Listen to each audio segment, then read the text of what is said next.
Libération. On est ce matin avec François de Rugy, ancien ministre et ancien président de l'Assemblée nationale. Monsieur le ministre, bonjour. Bonjour. Georges Fenech est avec nous. La politique est une question de symbole également. Oui.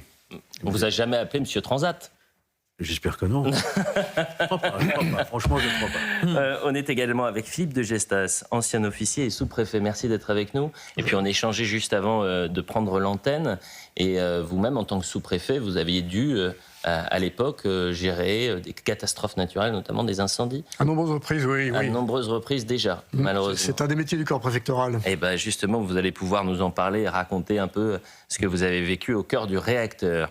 On est aussi avec Maxime Loguet, journaliste au service politique de CNews. Cher Maxime, ravi de vous retrouver. Le terrain parce que c'est un début d'optimisme qui gagne les pompiers, les militaires et les forestiers, ainsi que tous les bénévoles mobilisés, tout en restant extrêmement prudents et humbles, dont on sait que la situation est précaire. Ce feu est toujours stabilisé jeudi matin autour de 42 000 hectares, ce qui veut dire qu'en 48 heures, le feu n'a pas progressé. Et on ne va pas mentir ou créer, si vous voulez, de l'anxiété pour les Français, une sorte de course au sensationnalisme.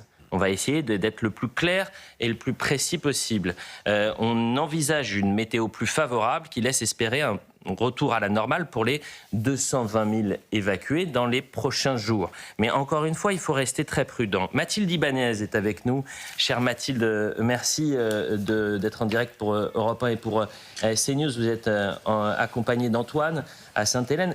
Comment s'est passée la nuit? Derrière vous, on voit ces nombreux camions de pompiers. La fatigue commence à gagner les rangs du côté des pompiers, des soldats du feu.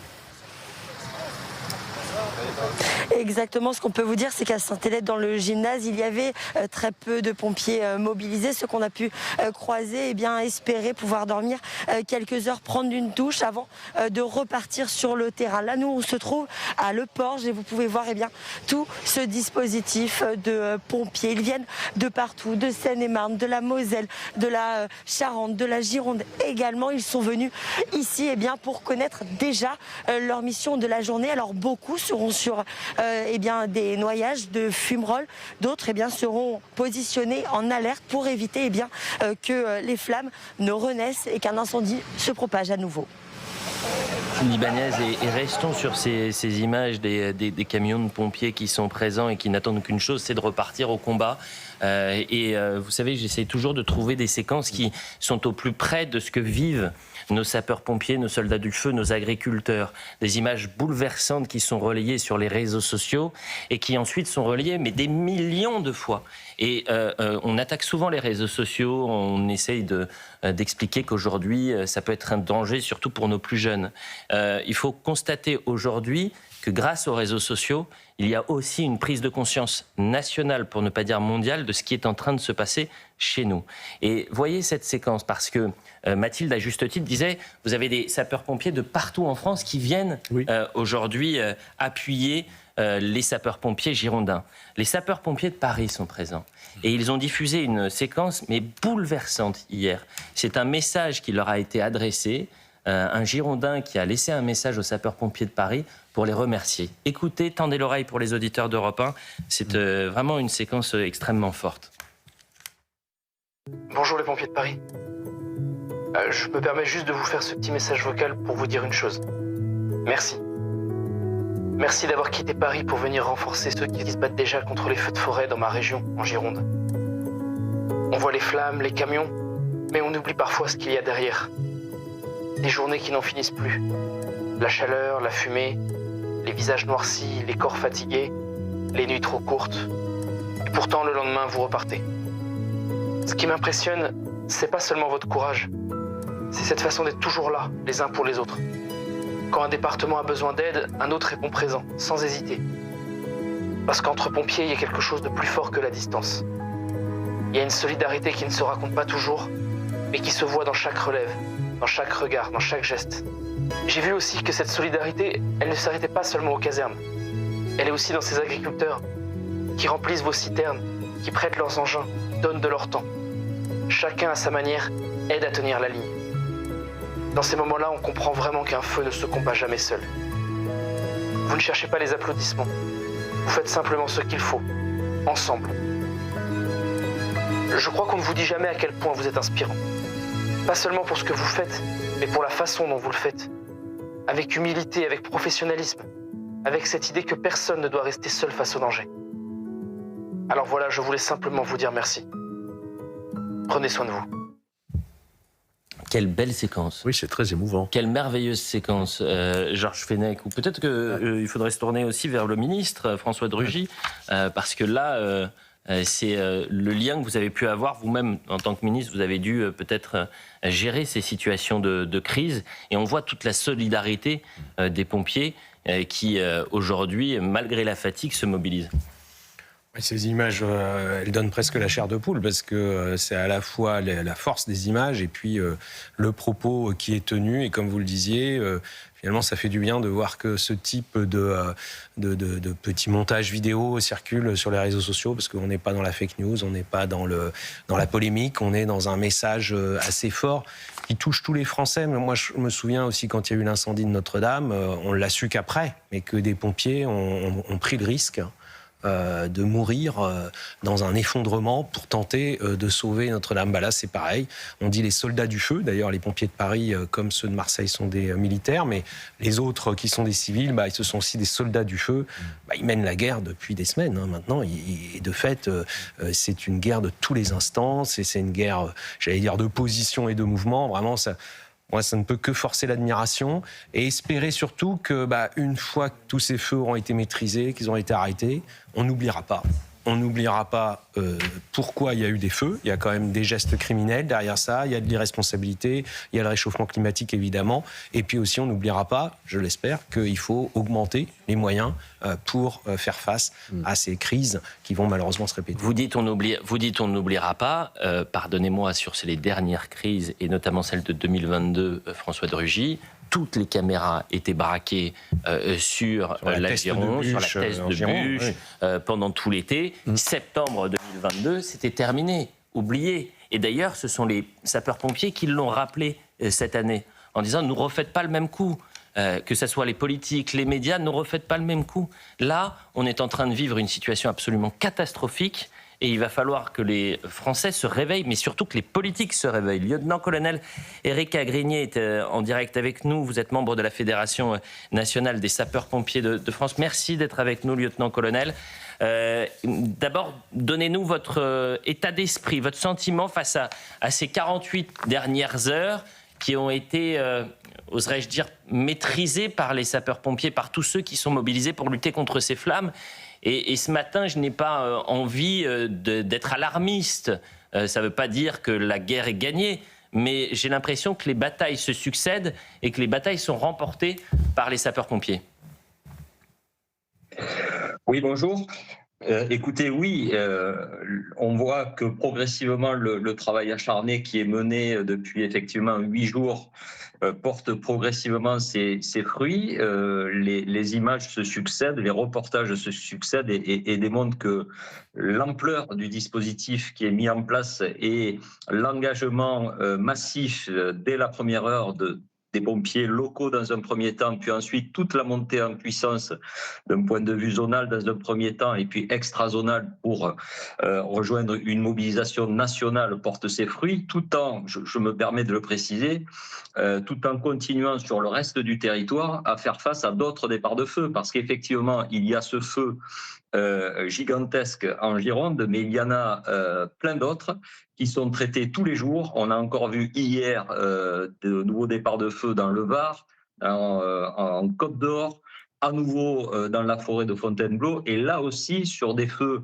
entre guillemets plus modestes, moins médiatisés du coup, d'autres sapeurs-pompiers luttent d'arrache-pied, protègent des vies, protègent des habitations, protègent des infrastructures, et donc la mission se poursuit. Et en Gironde, moi je vais quand même vous donner un ordre d'idée. Le commandant des opérations de secours parlait hier d'environ 150 km de lisière. Donc je me permets de rappeler ce qu'est la lisière. C'est la frontière entre la partie non brûlée et brûlée de l'enveloppe globale du feu. 150 km de lisière à traiter mètre par mètre. Donc, même si nous sommes dans une situation qui redevient favorable, le travail qui reste à mener reste colossal.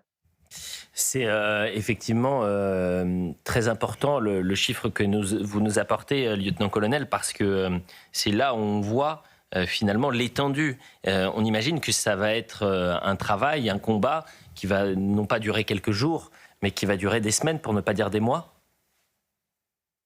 Oui, bien sûr, et vous avez très justement rappelé l'été 2022, où nous avions vécu déjà, malheureusement, dans cette même région, ce type de feu.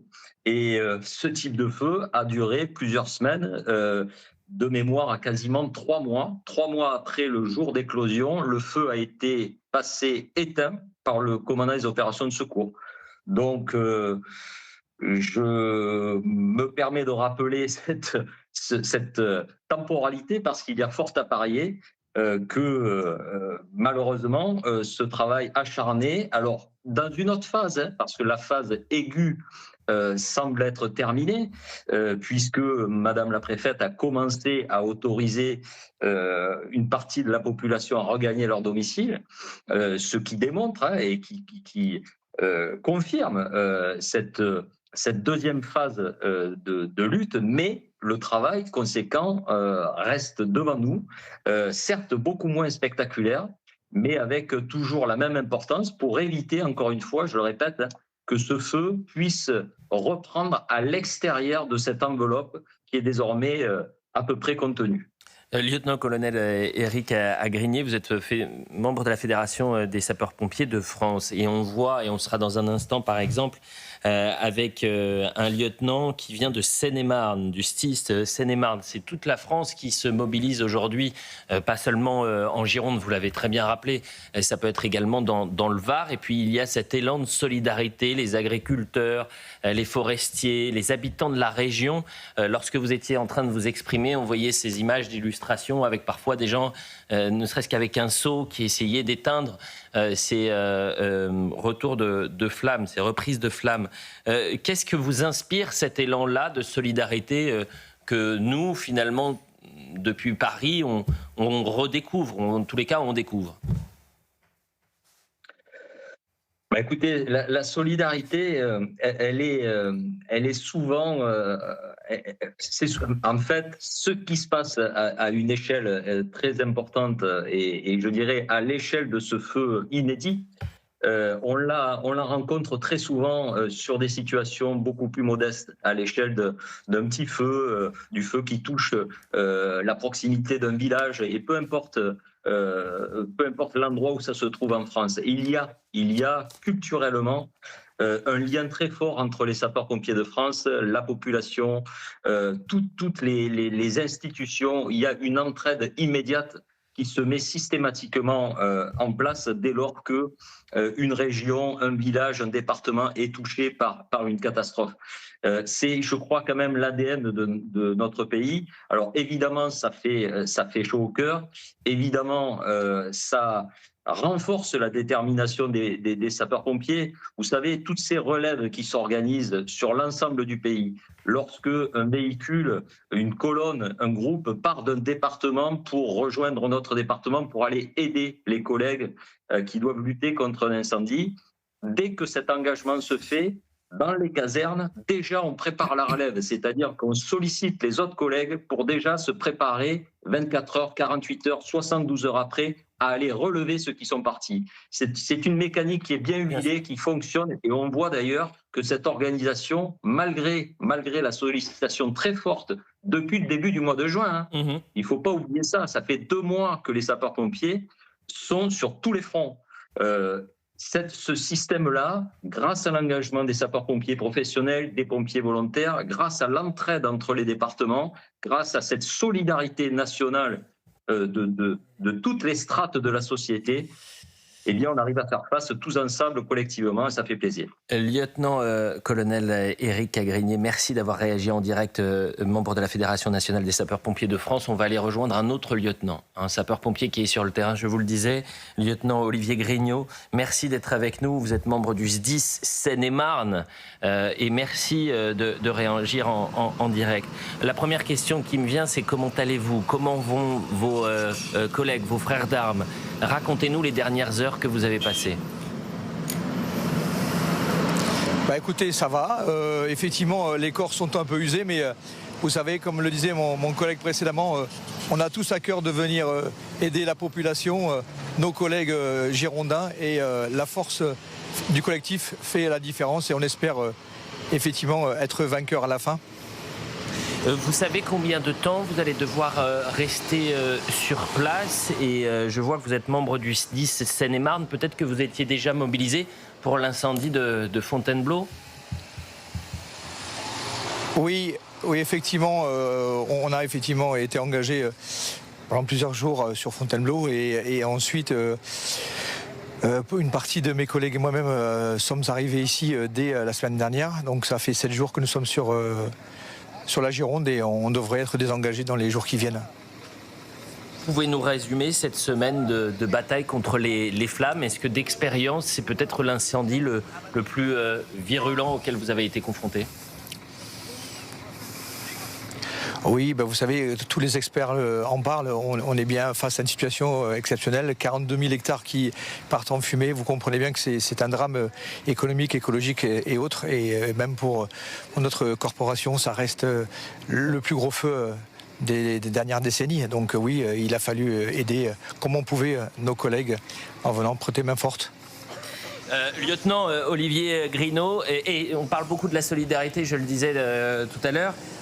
Sur le terrain, vous avez vu cette solidarité à l'œuvre, ces agriculteurs, vous avez pu travailler peut-être, opérer avec finalement des Français qui ne sont pas forcément habilités à lutter contre les flammes, qui n'ont pas vocation à venir faire ce travail-là. Il y a cet élan de solidarité qui crée cette émotion à travers le pays. Oui, effectivement, on voit le monde agricole très sensibilisé et ils ont une vraie bienveillance à notre égard. Ils mettent des moyens à disposition. Ils nous évitent de ce qu'on appelle des norias, donc des allers-retours pour aller chercher de l'eau. Et c'est vraiment facilitateur pour nous. On le voit ici, comme on l'a pu le voir en Seine-et-Marne. Ce sont des gens qui aiment leur métier, qui ici aiment la forêt et veulent la défendre, comme tous.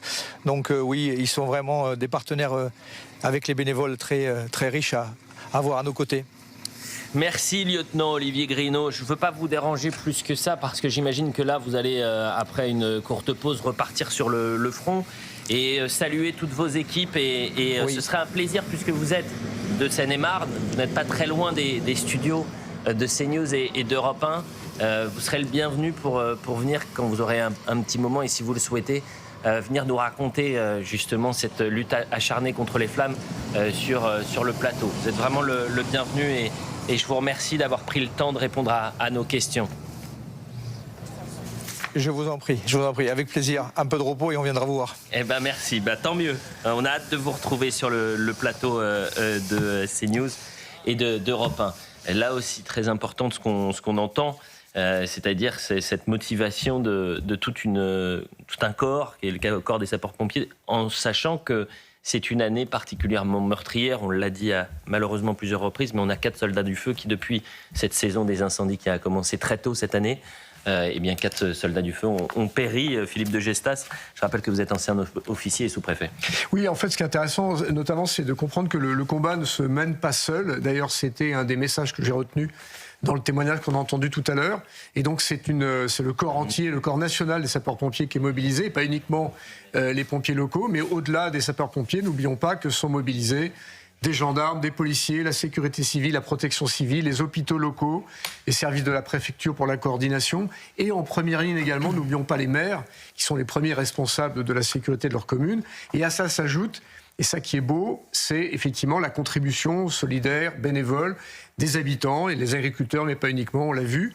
Et tout ceci permet précisément d'arriver au résultat qu'on espère maintenant proche, qui est la maîtrise d'un feu en attendant qu'il soit complètement éteint. Et fixé. Toute cette solidarité, cette dévotion d'une France silencieuse, d'une France enracinée, vient se percuter à des symboles politiques. On disait la politique est une question de symboles. Et on pourrait considérer, d'ailleurs je vais vous demander à vous si c'est anecdotique, mais on a appris hier que la ministre de la Transition écologique, Madame Barbu, était une ministre aux premières heures de cet incendie, pour ne pas dire au premier jour, puisque c'est du 22 au 27 juillet qu'elle était à Sainte-Maxime dans le Var, dans sa villa. On avait une ministre en télétravail. C'est pas n'importe laquelle de ministre, c'est la ministre de la Transition écologique. C'est le Canard et RTL qui ont donné cette information.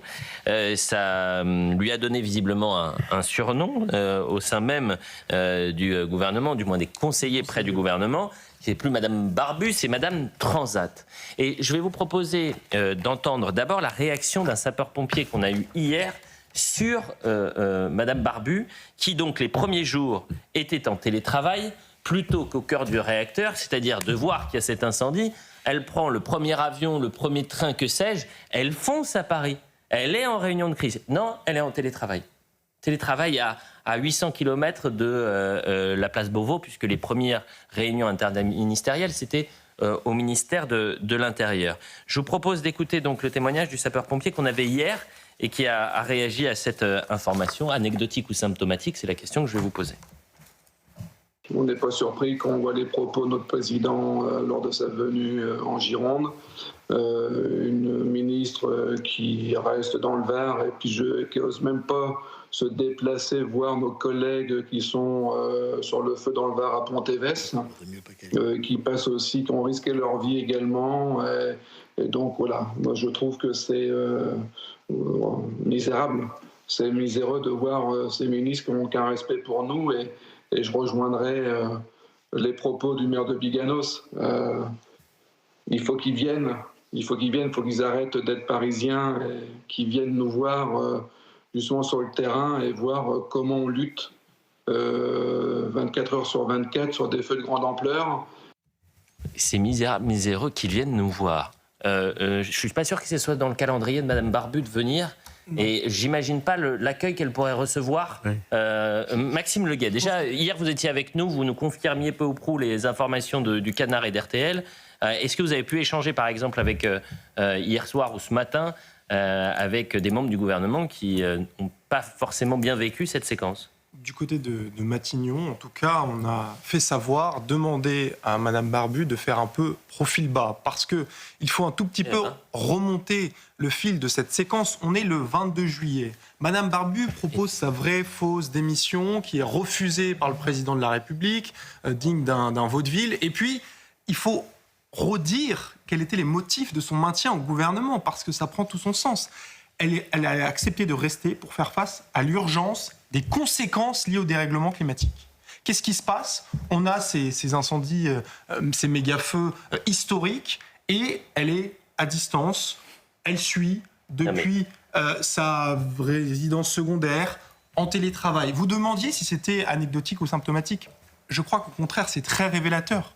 C'est très révélateur de cette déconnexion avec cette France solidaire des sapeurs-pompiers et des agriculteurs dont on ne fait que parler, un personnel politique qui est à l'écart. Et puisque Madame Barbu est en vacances, eh bien le Premier ministre a décidé de lui donner elle n'est pas en vacances. Non mais elle n'est pas en vacances. C'est parce que justement, ses équipes disent elle a travaillé d'arrache-pied en télétravail. Mais c'est la Startup Nation. On est entêté, Georges Fenech. Non mais c'est très intéressant ce que vous avez dit sur le symbole.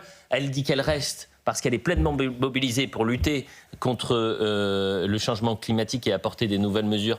Et dès que vous avez un incendie aussi ravageur que celui de Gironde, vous restez dans le Var et vous revenez que lundi, alors que ça fait une semaine que ça fait déjà plusieurs jours, que les pompiers se battent. C'est pas très sérieux.